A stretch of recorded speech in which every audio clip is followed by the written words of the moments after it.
Welcome again. So it's now time to finally build a real example of the Apple sign-in feature. And that's what we'll do in this lesson. So let's get started. So we'll now go ahead and build the actual feature of allowing our users to be able to sign in using Apple. So I actually just went ahead and created an example form, but then we're later going to add an Apple sign-in button right here. But before we begin, it's important that you at least have the following two pages in your bubble app: a success page or an error page. So the success page is the page where your users will be redirected to after they have successfully signed up using Apple.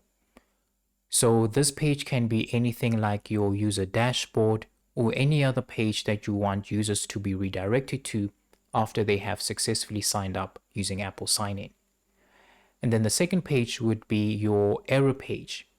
So this page is the page where users will be taken to if something wrong happens during the sign-in process. So any type of error can occur, and when that happens, we want to gracefully handle such errors by redirecting the user to a dedicated error page. So you need to have those pages created in your app, and we're later going to refer to those pages as we build this feature. So you'll see more about that in a bit. And also, before we begin, we need to enable background workflows. So you can do that by heading over to the Settings tab and then clicking on the API sub-tab. And then here we need to tick this checkbox that says Enable Workflow API and Backend Workflows. So you want to check that because we're going to create a backend workflow. So let's start off by creating such a backend workflow by clicking on this dropdown and then clicking on backend workflows. And then you can click here to create a backend workflow, and then under general, click on new API workflow. And then we need to add an API workflow name. So I'll just name it Apple Sign-In.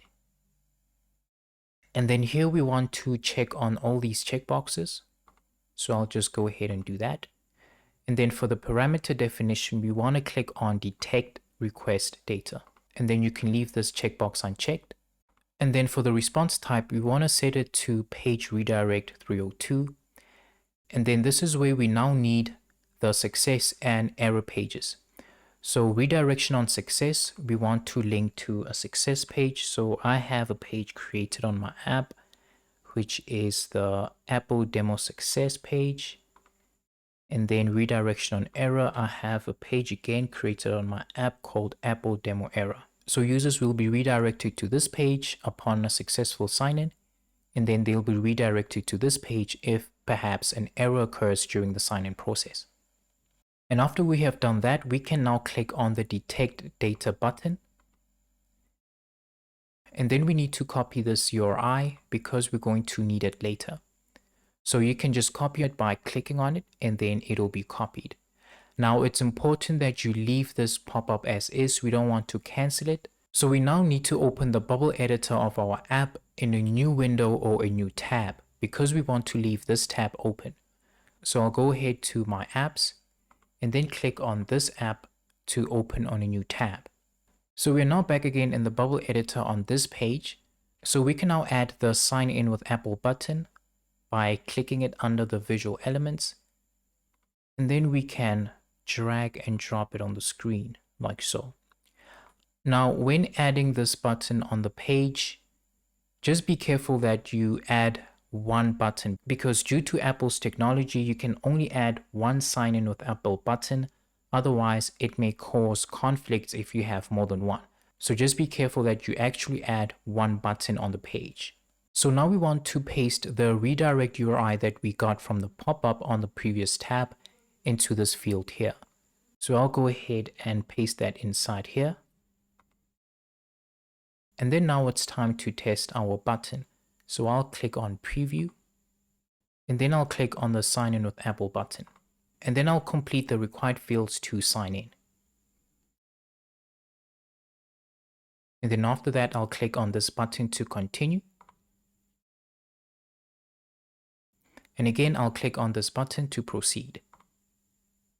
So now we have been redirected to this page that shows the status and the message. And we can see that the status is set to success and the message reads the endpoint Apple sign-in was successfully initialized. So that means that so far we have been doing everything correctly. So now we want to go to the tab that had our pop-up open, and we can see that it's now different. The information on the pop-up has changed. So we can click on save, and then we can proceed with building our workflows. So now we can go back to the design tab, and now we want to edit the redirect URI of the sign in with Apple button by removing the initialize path. So we'll just go ahead and do that.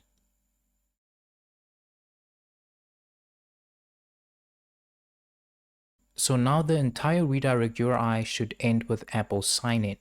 So we have removed the initialize path. And then we also want to edit the version test path. So instead of it saying version test, we actually want to remove the word test. And then we want to add app version, like so. So it should read version app version with a hyphen in between. So we can go back to the backend workflow tab, and then we want to add a new action. And this action is called authorize user. So it's this one that says Apple sign in authorize user. So as you can see, we have several fields that we need to edit. So let's start with the first one, which is the private key. So here we need to actually insert the private key that we have downloaded from the Apple developer dashboard. So you can go ahead and look for it wherever you have downloaded it on your device. I have mine right here. And then once you find it, you want to click on it and then right click to see more options. And then here you can open with the text editor. So this is actually my own private key. So you want to copy this entire key, and then you want to go ahead and paste it within Bubble. But you'll first need to remove the default private key that you're given here, and then you want to paste your own. But sometimes you'll find that your own private key contains these end characters like this. So when you paste your own private key, just ensure that you don't have these end characters that look like this. You actually want to remove these from your private key. But my private key doesn't contain any such characters, so I'll just go ahead and paste it as I got it from the Apple developer account. And then for the response code field, you want to insert request status code. And then for the redirect URL, we want to insert the same URI that's on the Apple sign-in button on the design tab. So let's go back to the design tab, and then we actually want to copy this entire field. And then here we want to go ahead and paste it. So these two should look exactly the same. The redirect URL here and the redirect URI here. And then for the ID token field, we want to insert request status ID token. So for the user data field, we want to insert request status user. But as you see, currently I don't have the user option available. I only see state, code, or ID token.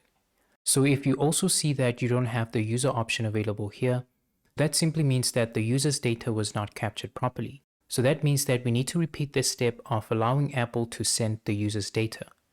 So to do that, I'll just clear this expression, and then we need to head over to this website right here, which you can access by using this link. So this is a way of allowing us to manage our Apple ID. So to start off, we can click to sign in. And then you can go ahead by entering your login information.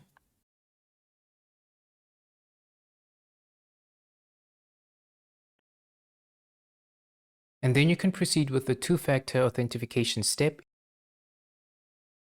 And then next you can click on the sign in with Apple button. And then you want to select the Bubble application that's connected with your account. So in my case, it's this one right here. And then you want to click on stop using sign in with Apple. And then click on stop using again. And now we have successfully removed the bubble app from our account. So now we are ready to try again. And now you can go to your backend workflows and then click on the API workflow event. And then click on detect data. So now we'll copy this link again by clicking on it. And then again, we want to paste it within the Apple sign-in button.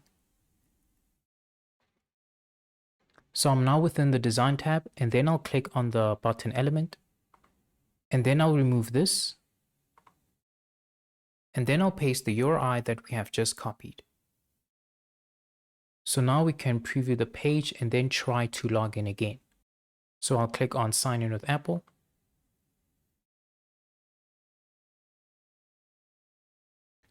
And then of course I'll enter my login details.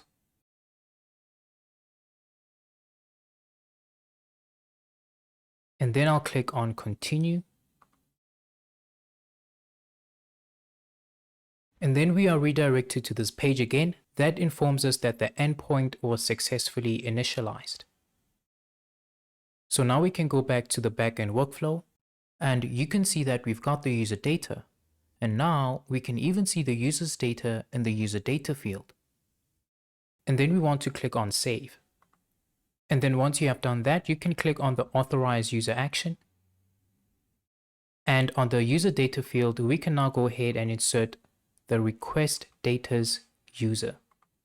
So as you can see, we now have the user option available here, which means that we can now continue with the remaining steps. And then again, we want to copy this redirect URL in order to paste it within the design tab in the sign in with Apple button. So we can go ahead and remove that. And then we want to paste what we have copied, just like that. So now we'll go back to the backend workflows. And then we want to add an additional step. And specifically, we want to add the sign the user up action. And then for the email, we want to say result of step 1's user email. And then for the password field, we want to say result of step 1 user ID. But then we want to add truncated to 8, like so. In addition to that, we want to add an only when condition. So we can say search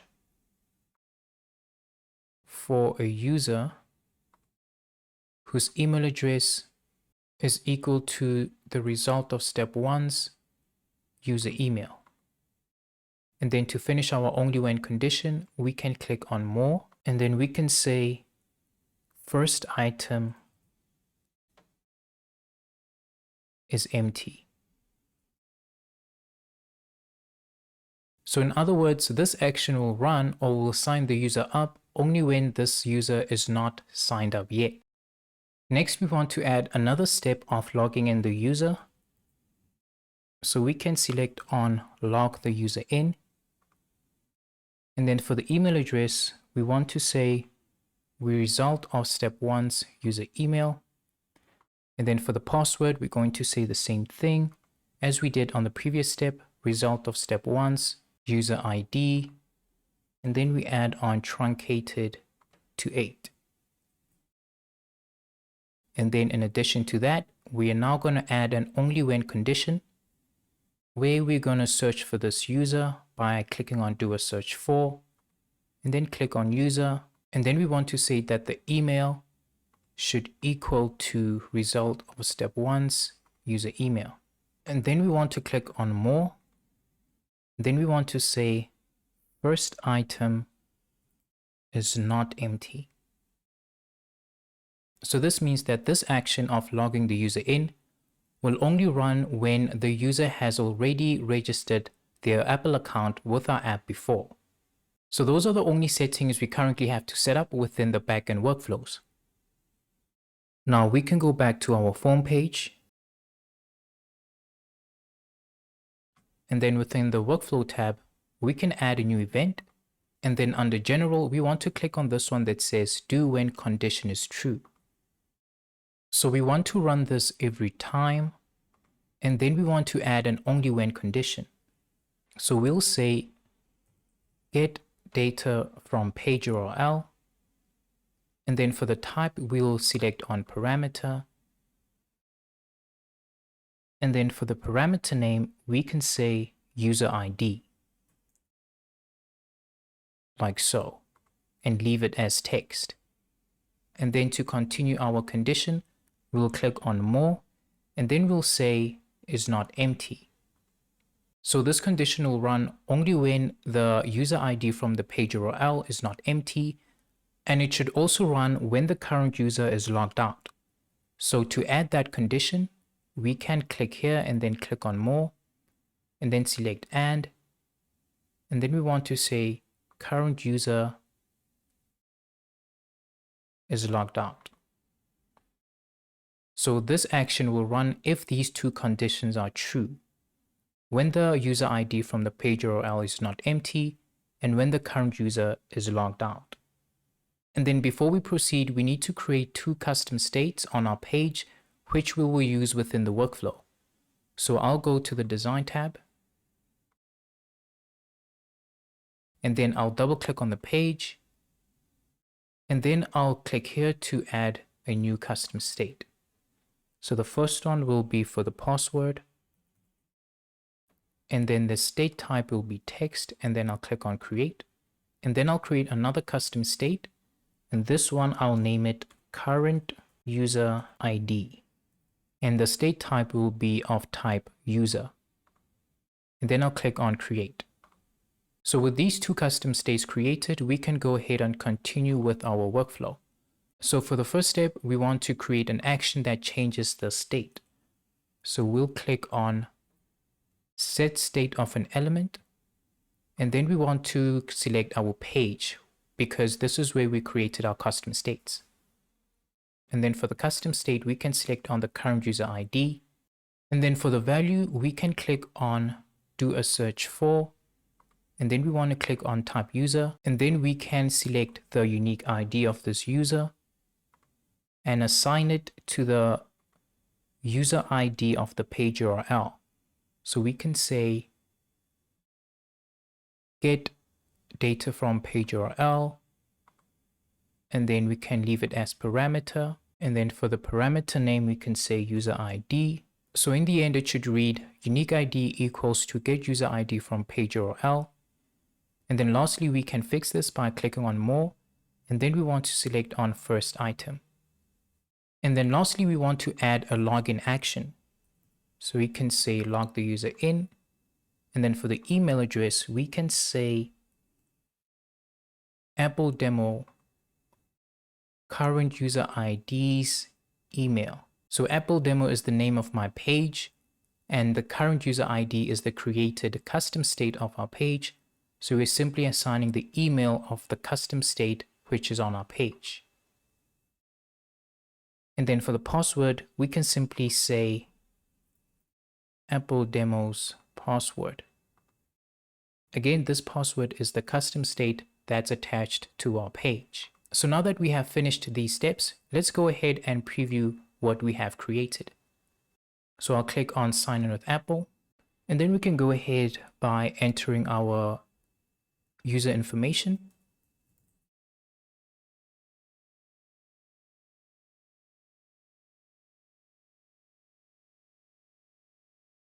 Then we can click on continue. And as you can see, we have been redirected to the success page, which means that the Apple sign-in feature works as expected. But in the scenario where we didn't set up something correctly within our workflows, you'll see that the user will be redirected to an error page. And the user can be redirected to the error page also when he or she decides to cancel during the sign-in process. So let's just look at an example of what happens when we set up something incorrectly within our workflows. So I'll just jump to the backend workflows. And then let's say for this step of logging the user in, we change the password to something else. So let's just say 12345. Now let's try to sign in to see what happens.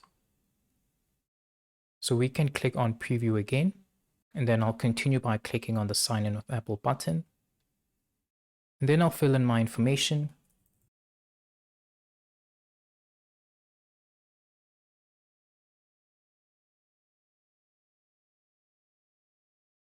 And then I'll click on continue. And as you can see, we are now redirected to the error page. So this shows that if you set up something incorrectly within the workflows, then the sign-in process will fail, in which case the user will be redirected to the error page. So just ensure that you set up everything correctly within your workflows to avoid this from happening. So hopefully this course clarified how you can build an Apple sign-in feature within your Bubble app. Thank you for watching and happy building.